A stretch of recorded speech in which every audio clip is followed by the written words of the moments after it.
लोकसभा चुनाव को लेकर आम आदमी पार्टी और कांग्रेस का जो गठबंधन है उसको लेकर सहमति बनती हुई नजर आ रही है। सूत्रों के मुताबिक दिल्ली में 4 सीटों पर आम आदमी पार्टी और कांग्रेस 3 सीटों पर चुनाव लड़ सकती है। कांग्रेस महासचिव केसी वेणुगोपाल के घर पर माना जा रहा है कि कुछ देर पहले गठबंधन को लेकर बैठक हुई है और जल्द ही औपचारिक घोषणा हो सकती है। तो यहाँ पर कल ही ये खबर आई कि उत्तर प्रदेश में आम आदमी पार्टी और समाजवादी पार्टी और कांग्रेस जो है वो गठबंधन में चुनाव लड़ेंगे और अब दिल्ली में भी कांग्रेस का गठबंधन आम आदमी पार्टी से होता हुआ नजर आ रहा है। खींचतान की जो खबरें लगातार चल रही थी उसके बीच में अब ये बड़ी खबर आ रही है कि सहमति एक बन गई है कांग्रेस में और आम आदमी पार्टी में लोकसभा चुनाव को लेकर दिल्ली में, और 4 सीटों पर आम आदमी पार्टी और कांग्रेस 3 सीटों पर चुनाव लड़ सकती है।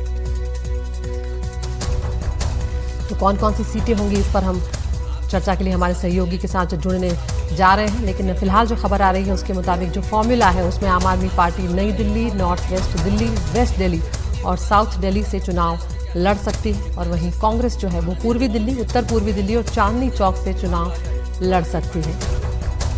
रुक कर रहे हैं हमारे सहयोगी शरद शर्मा का जो हम तक ये खबर लेकर आए हैं। शरद, कल ही हमने सुना कि उत्तर प्रदेश में कांग्रेस का गठबंधन जो है वो समाजवादी पार्टी के साथ आखिरकार हो गया खींचतान के बाद, और अब एक खबर दिल्ली से भी आ रही है। क्या कुछ किस तरह का फॉर्मूला बना है, क्या खबर निकल कर आ रही है, बताएं हमारे दर्शकों को। अदिति, हमारे सूत्र बता रहे हैं कि अभी कुछ देर पहले कांग्रेस के जो संगठन महामंत्री हैं केसी वेणुगोपाल, उनके यहाँ पर कांग्रेस और आम आदमी पार्टी के जो नेता हैं उनकी बैठक हुई है और उसमें लगभग ये तय हो गया है कि ये गठबंधन होगा। और अब ये बताया जा रहा है कि कभी भी ये जो गठबंधन है इसकी अनाउंसमेंट हो सकती है। जैसा कि आपने बताया कि आम आदमी पार्टी 4 सीट पर और कांग्रेस 3 सीट पर चुनाव लड़ेगी। नई Delhi, north west Delhi, west Delhi, south Delhi ये आम आदमी पार्टी लड़ेगी और पूर्वी दिल्ली, उत्तर पूर्वी दिल्ली, चांदनी चौक ये 3 सीटें हैं जो कांग्रेस लड़ेगी।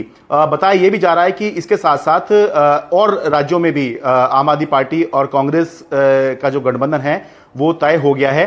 कुछ ही देर में इसकी भी डिटेल्स हमारे पास में आ जाएंगी। और ये बताया जा रहा है कि कल जो है बातचीत बिगड़ गई थी, उसके बाद जो कांग्रेस के वरिष्ठ नेता हैं उन्होंने मामले में दखल दिया और आखिर में बातचीत ये बनी है कि कल तक कांग्रेस 4 सीटों के लिए कह रही थी, लेकिन अब कांग्रेस 3 सीटों पर सहमत हो गई है। कुछ आखिरी में कुछ इस तरह की बातचीत चली जिस पर मामला अटक रहा था कि कौन सी सीट कौन सी पार्टी लड़ेगी, तो बताया जा रहा है उसमें भी अब जो है सब कुछ सॉर्ट आउट हो गया है। तो अब कभी भी ये जो गठबंधन है इसकी घोषणा हो सकती है। बहुत मुश्किल ये गठबंधन है क्योंकि पिछले आपको याद होगा 2019 में भी बहुत लंबी स्टोरी चली थी गठबंधन होगा होगा और आखिरी में नहीं हुआ था। इस बार भी लगभग ऐसा हो ही गया था कि ये नहीं हो पाएगा, लेकिन अब फिलहाल यहां तक बात पहुंच गई है कि सीटों को भी फाइनल कर लिया है, नंबर्स भी फाइनल हो गए हैं और यह भी तय हो गया है कि ये सीट कौन सी होंगी। तो अब कभी भी जो है दोनों पार्टियों की तरफ से ये औपचारिक घोषणा हो सकती है। बिल्कुल शरद, यहाँ पर हम लगातार देखते रहे कि कांग्रेस की जो दिल्ली इकाई है और जो केंद्रीय नेतृत्व है उनके विचार हमेशा आम आदमी पार्टी के साथ गठबंधन को लेकर बदलते रहे हैं। क्या ऐसे में इस बार ये माना जा सकता है कि अब सभी एक ही पेज पर आ गए हैं और एक राय हो चुकी है?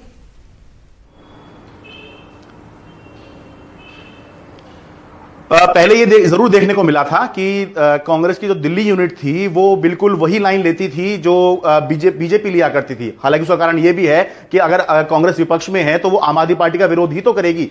लेकिन जब से फिर बात ये हुई कि गठबंधन हो सकता है और अध्यक्ष जो है दिल्ली में बदले गए, उसके बाद से जो दिल्ली की कांग्रेस यूनिट है वो आम आदमी पार्टी पर हमलावर नहीं रही और आम आदमी पार्टी ने भी कांग्रेस की दिल्ली यूनिट पर हमला बंद कर दिया। तो सहमति लगभग बन गई थी और कि भाई आगे गठबंधन करना है। इस वजह से जो विचार थे दोनों के वो मेल खाने लगे थे। विचार मेल खाए ना खाए, कम से कम एक दूसरे पर हमले नहीं कर रहे थे, ये दिखाई दिया था। जैसे कि पंजाब में हमने देखा कि दोनों भले ही कुछ भी चलती रहे, दोनों एक दूसरे पर हमलावर थे क्योंकि दोनों ही आमने सामने हैं। आम आदमी पार्टी सत्ता में है वहां पर और कांग्रेस मुख्य विपक्षी पार्टी वहां की है। तो लेकिन दिल्ली के अंदर स्थिति ऐसी नहीं है, इसलिए दिल्ली के अंदर जो है अलायंस की दिक्कत दूसरी थी कि नंबर्स क्या रहेंगे। तो अब ये नंबर्स की भी समस्या जो है वो सुलझा ली गई है। इसलिए अब 4-3 का फॉर्मूला तय हुआ है। 4 पे आम आदमी पार्टी और 3 पे कांग्रेस चुनाव लड़ेंगे।